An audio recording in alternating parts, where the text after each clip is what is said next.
With the acceleration of remote working, we spoke to Alex from Avanade to find out what's next in store for the future of work. Thanks very much for joining us, Alex. So, what are some of the biggest trends coming down the line in terms of the future of work?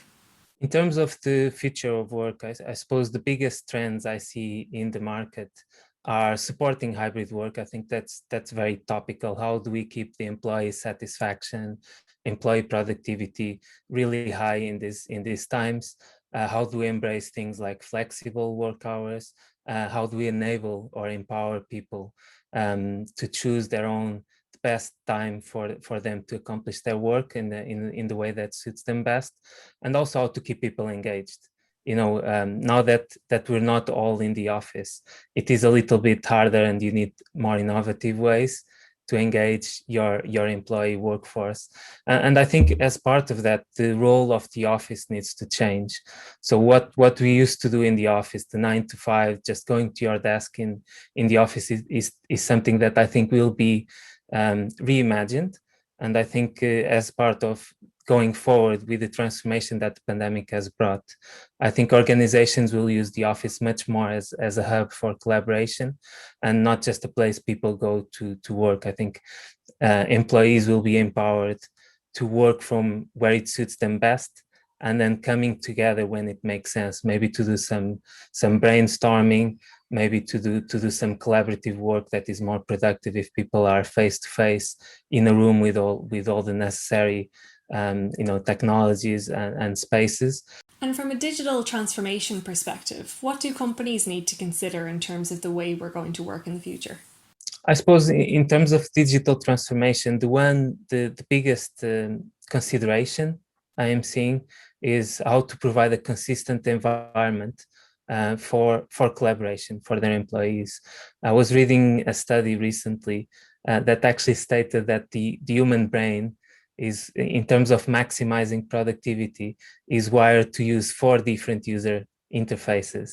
But what we see in practice, that same study went on to see the average knowledge worker, and actually the average knowledge worker, of course it will use each application with different frequencies, but it actually had access to 68 different applications, which I suppose is representative of a lot of the experiences we get in our workplaces. So I think the role of the organization, and when we talk about digital transformation, it is a bit how to address those challenges, how to bring together the digital workplace and the technologies in a consistent and coherent manner that allows people to be productive.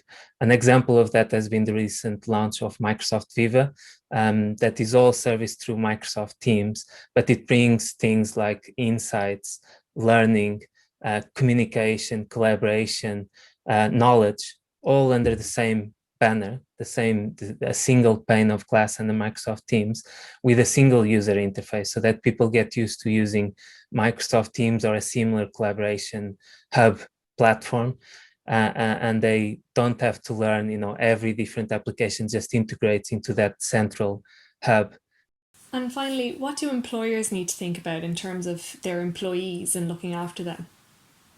The big transformation all employers are going through right now is going from a model where you could see everyone in the office, you could see them in their desk, working away, going into meetings, into a model where you actually have to trust the people your employees, the people, the talent in your organization, to actually themselves figure out the best way to be productive in this new environment, in this new way of working.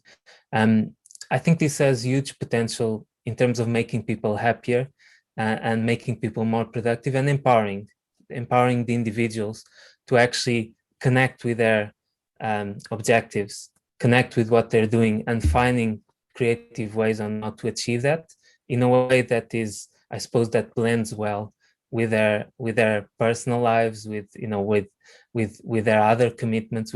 I think throughout the last year, we've all seen a different face of people or a different side of people as people work from home.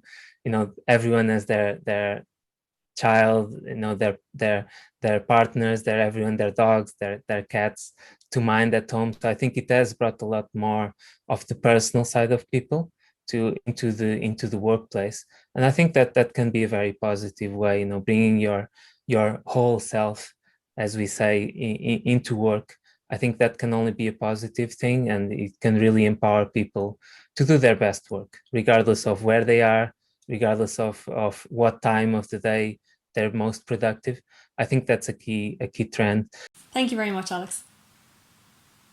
Thank you very much, Jenny. It was a pleasure.